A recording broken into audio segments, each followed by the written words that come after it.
Ya, silakan Pak. Karena kita memahami. Ini di dalam Kejadian pasal 25, ini berkaitan dengan hak kesulungan. Kesulungan Esau dengan Yakub.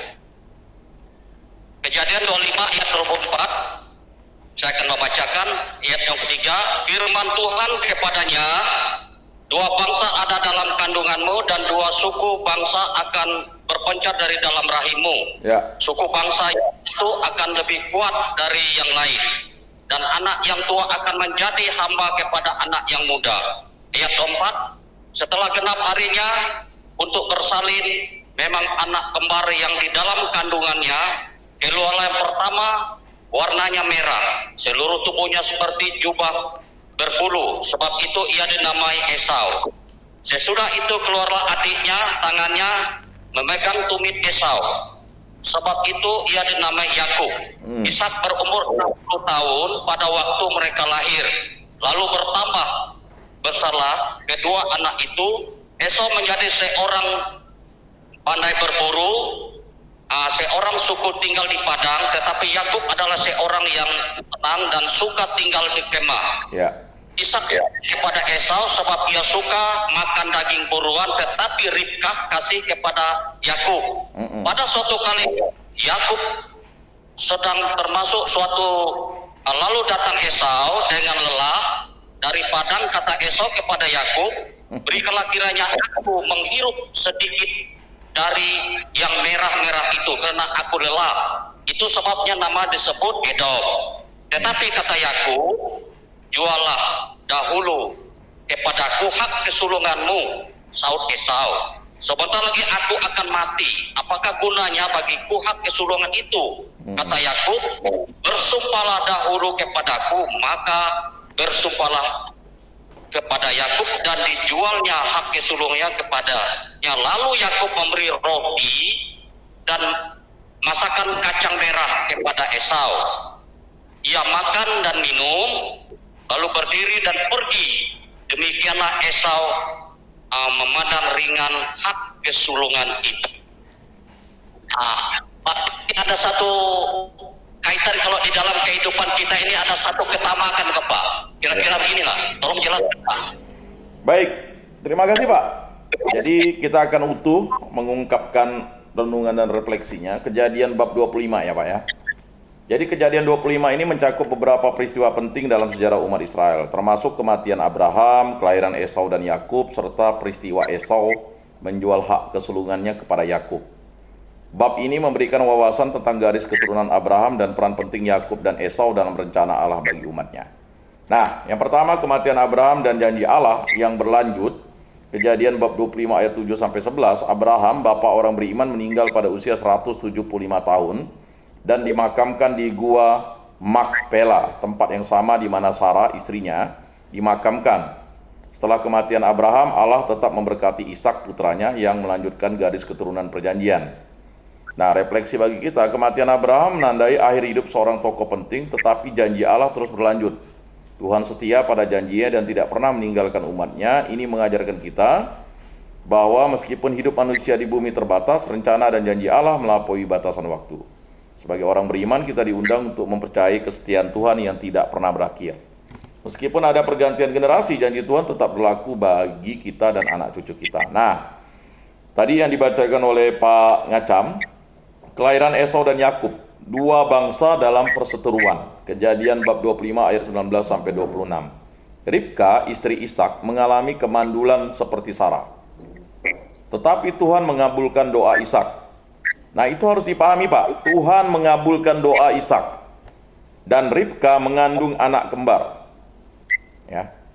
Selama masa kehamilan, Ribka merasa ada pergulatan besar di dalam rahimnya. Jadi, mereka berdua ini udah bergulat dalam rahim.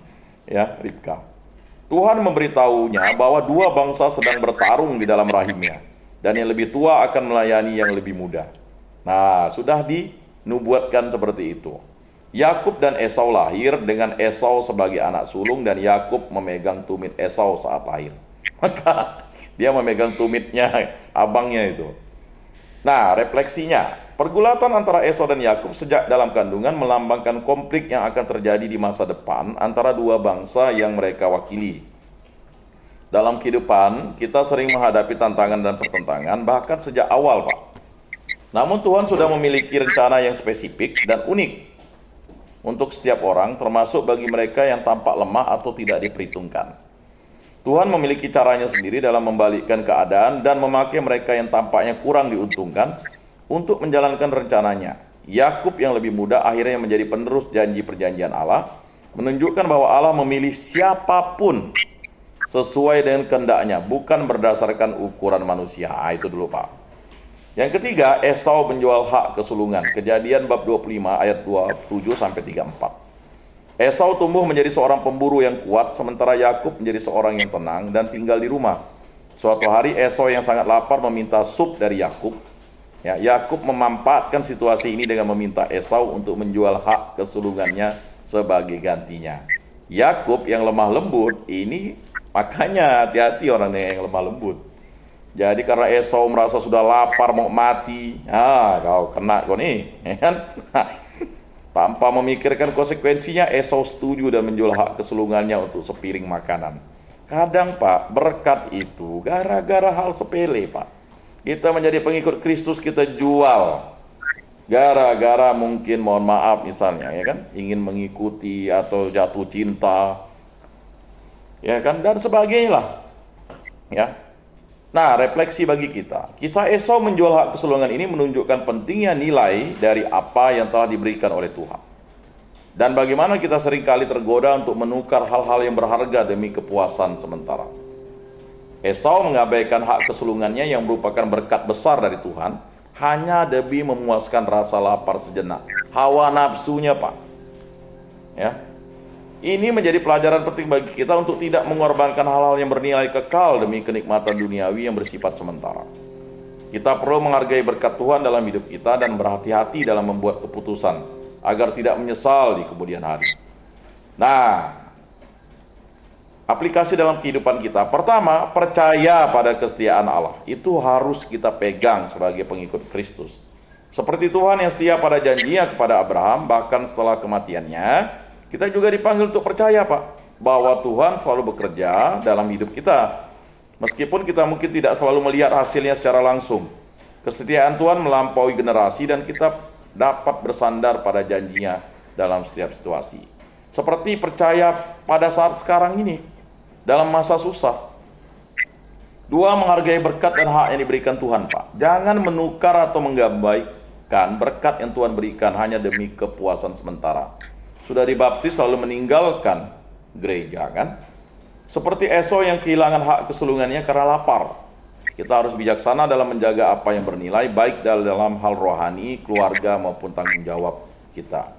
3, menyadari rencana Tuhan dalam setiap pergulatan hidup. Pergulatan Yakub dan Esau sejak dalam kandungan mengajarkan bahwa Tuhan bekerja dalam setiap konflik dan tantangan hidup kita. Bahkan ketika keadaan tampak sulit seperti sekarang ini, Tuhan memiliki rencana yang sempurna. Bapak-bapak, saudara-saudara, sadarkah bahwa Bapak sedang bergulat sekarang ini? Ya. Kita perlu bersabar dan percaya bahwa setiap pergumulan akan membawa kita pada penggenapan rencana Tuhan.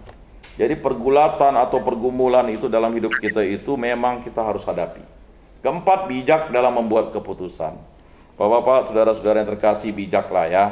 Apalagi di tempat ini, jangan sampai bapak-bapak merasa dirugikan atau rugi lagi dengan keputusan yang salah demi kebebasan atau demi ingin keluar dari tempat ini, sehingga bapak-bapak dirugikan dalam segi materi atau dalam segi spiritual. Keputusan yang kita buat saat ini akan berdampak pada masa depan kita. Seperti Esau yang tergoda untuk mengambil keputusan terburu-buru, kita juga diingatkan untuk selalu berpikir panjang dan mempertimbangkan konsekuensi sebelum membuat keputusan yang penting. Kejadian bab 25 mengajarkan kita untuk melihat lebih dalam pada rencana Tuhan yang seringkali tidak kita pahami sepenuhnya. Sebagai orang beriman, kita dipanggil untuk tetap setia, bijaksana, dan menghargai setiap berkat serta hak yang Tuhan berikan dalam hidup kita. Semoga bermakna dan bermanfaat dalam hidup kita. Mari kita tutup bimbingan penyuluhan dan katekese kita dengan berdoa. Dalam nama Bapa dan Putra dan Roh Kudus. Amin. Allah Tritunggal yang Maha Kudus, kami bersyukur atas rancangan dan rencana-Mu kepada kami. Hidup kami hanyalah berasal daripada-Mu. Kehendak-Mu lah yang terjadi dalam hidup kami ini. Berkatilah pribadi lepas pribadi kami, berkatilah para istri kami, para anak-anak kami, para menantu kami, para saudara-saudari kami, para orang tua kami, agar kami tetap setia kepada Allah Tritunggal yang Maha Kudus. Kami juga berdoa bagi kawan-kawan kami di tempat ini yang belum hadir. Semoga saudara-saudari kami ini dapat hadir dalam kegiatan-kegiatan bimbingan kerohanian, misa, kebaktian, ibadat, apapun yang dilaksanakan pada gereja kami ini. Dan pulihkanlah, sembuhkanlah kami dari segala penyakit, angkatlah segala persoalan kami seturut kehendak-Mu. Semua doa kami serahkan dengan perantaraan Tuhan kami Yesus Kristus, hidup dan beraja, hingga sepanjang segala masa. Amin. Dalam nama Bapa dan Putra dan Roh Kudus. Amin. Salam, salam kasih, damai dan sejahtera. Tuhan memberkati, menyertai dan melindungi. Salve.